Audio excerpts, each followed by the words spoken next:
power promises control, the ability to shape reality, to build, to decide without constraint.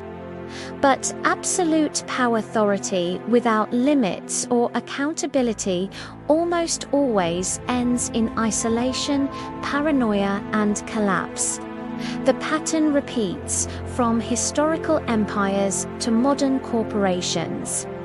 Can anyone truly handle unlimited authority, or does unchecked power destroy everyone who holds it?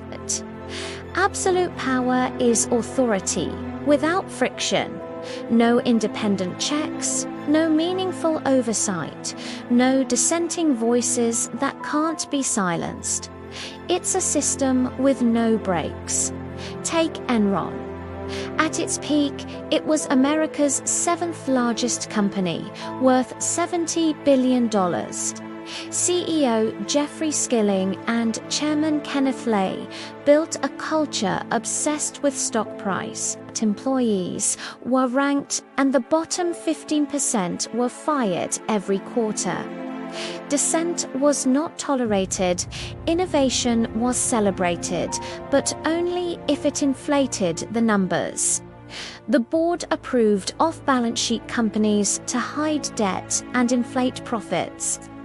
Their own auditor, Arthur Andersen, was complicit, driven by huge consulting fees. When whistleblower Sharon Watkins warned the chairman directly about the fraud, her concerns were dismissed. By December 2001, Enron filed for bankruptcy. $74 billion vanished. 20,000 employees lost their jobs and retirement savings. It wasn't random. It was a structural failure of concentrated power. Then there was Theranos. Elizabeth Holmes promised to revolutionize healthcare with blood tests from a single drop. By 2014, the company was valued at $9 billion. Holmes, styled after Steve Jobs, sold a vision of the future. But the technology never worked. The company used conventional machines while claiming proprietary innovation, producing dangerously inaccurate results. Her board was full of prestigious names like Henry Kissinger and James Mattis, who provided credibility, not expertise or oversight. Employees who questioned the tech were fired and silenced with legal threats. The company ran on charisma and intimidation. In 2022, Holmes was convicted of fraud and sentenced to 11 years in prison. It's a clear lesson. Charisma without accountability is a recipe for disaster. And who could forget WeWork? Adam Newman built a simple office rental business into a $47 billion behemoth by selling it as a revolution in community and work.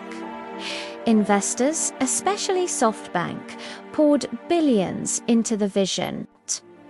But beneath the surface, Newman was leasing his own buildings back to the company, selling the trademark for the word "we" to his own company for millions. And cashing out before the IPO, he controlled the company through special shares that gave him 20 times the voting power of a regular shareholder. When WeWork filed to go public in 2019, the chaos and self-dealing were exposed. The IPO was pulled, the valuation collapsed, and 13,000 people were laid off. The price of one founder's absolute power was $40 billion in destroyed value. Research shows power predictably changes people. It reduces empathy, increases risk-taking, and creates overconfidence. Powerful leaders become isolated, surrounded by people who agree with them not because they want to, but because disagreement feels like disloyalty. This isn't a moral weakness. It's a psychological drift. Power alters perception, and absolute power eliminates the feedback that keeps perception accurate. These leaders don't create absolute power alone. Systems enable them, weak boards. Cultures that punish disagreement and filtered information that only shows good news. These are the structural features of failed organizations. The collapse is always sudden, but the decay is gradual, rotting the organization from within long before anyone on the outside notices. These dynamics are still happening today. Many tech founders control their companies through dual-class shares, removing accountability. Political systems face similar pressures when executive power expands without checks and balances. The lesson isn't that power is bad. It's that power without limits becomes dangerous, no matter the leader's intentions. Checks and balances aren't obstacles to good leadership. They are protection against the inevitable drift that power creates.